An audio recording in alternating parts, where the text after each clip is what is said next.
Friends, welcome to my channel.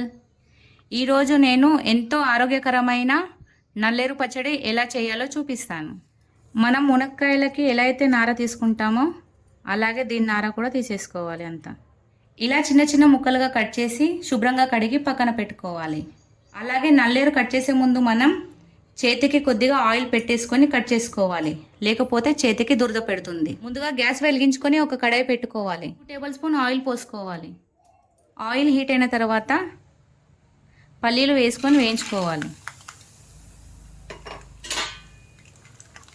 కొద్దిగా మినపప్పు అలాగే కొద్దిగా శనగపప్పు వేసుకొని వేయించుకోవాలి. అలాగే ఎండుమిర్చి వేసుకొని వేయించుకోవాలి. ఇప్పుడు ఎండుమిర్చి అన్నీ ఫ్రై అయ్యాయి కదా, ఇందులో 2 స్పూన్ల ధనియాలు వేసుకొని అలాగే అల్లం వెల్లుల్లిపాయలు వేసుకోవాలి. ఇప్పుడు ఇవన్నిటిని ఒక ప్లేట్లో వేసుకోవాలి.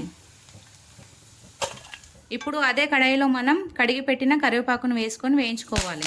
ఇప్పుడు ఫ్రై అయిన కరివేపాకును కూడా అదే ప్లేట్లో వేసుకోవాలి. కడాయిలో ఇంకొద్దిగా ఆయిల్ పోసుకొని కట్ చేసి పెట్టిన నల్లేరు ముక్కల్ని వేసుకొని వేయించుకోవాలి. ఇప్పుడు ఫ్రై అయ్యాక ఇందులో నానబెట్టిన చింతపండును వేసుకోవాలి. 1 స్పూన్ సాల్ట్ వేసుకొని అలాగే కొద్దిగా పసుపు వేసుకొని అంతా కలుపుకోవాలి.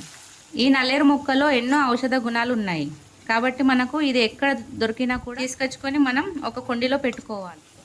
ఇప్పుడు అంతా ఫ్రై అయ్యింది. ఇప్పుడు మనం గ్యాస్ ఆఫ్ చేసుకొని ఇప్పుడు దీన్ని ఒక ప్లేట్లో తీసుకోవాలి.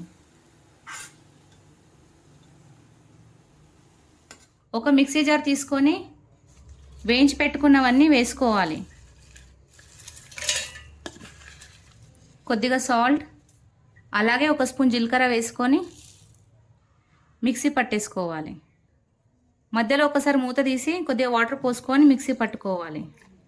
ఇలా మెత్తగైన తర్వాత వేయించుకున్న నల్లేరును వేసి ఒకసారి మిక్సీ పట్టుకోవాలి.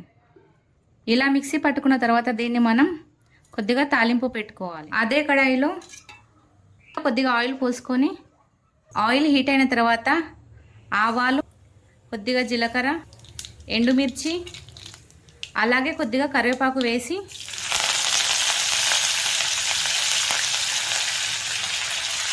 కలుపుకోవాలి.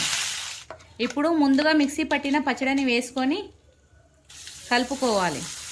ఈ పచ్చడిని మనం వారానికి ఒకసారి అయినా చేసుకొని తినాలి. నల్లేరు పచ్చడిలో కాల్షియం ఎంతో ఉంది. మనకు నడుము నొప్పి అయినా కీళ్ళ నొప్పి అయినా ఇట్టే తగ్గిపోతుంది.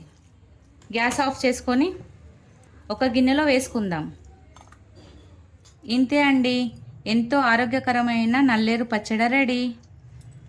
వేడివేడి అన్నంలో వేసుకొని తింటే ఎంతో రుచిగా ఉంటుంది. ఇలాంటి మరిన్ని వీడియోల కోసం నా ఛానల్ని లైక్ చేయండి, షేర్ చేయండి, సబ్స్క్రైబ్ చేసుకోండి.